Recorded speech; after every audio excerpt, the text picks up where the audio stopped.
accord en commission mixte paritaire hier. Conséquence, le texte n'a plus aucune chance d'être adopté avant la fin de l'année. Pour pallier l'absence du budget, un conseil des ministres extraordinaire devrait avoir lieu lundi. L'occasion pour le chef du gouvernement de présenter une loi spéciale, un système d'urgence qui ne sera pas indolore pour les finances publiques. Arthur Delaborde.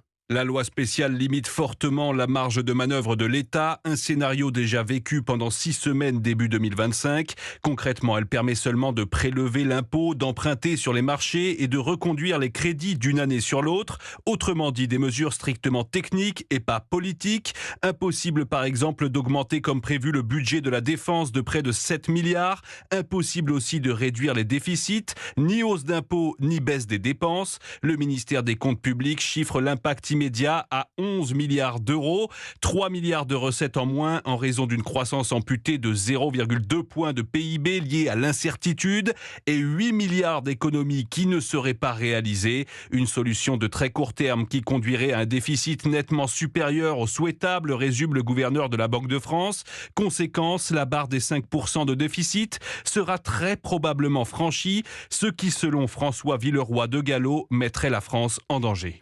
Arthur Delaborde du service politique d'Europe 1.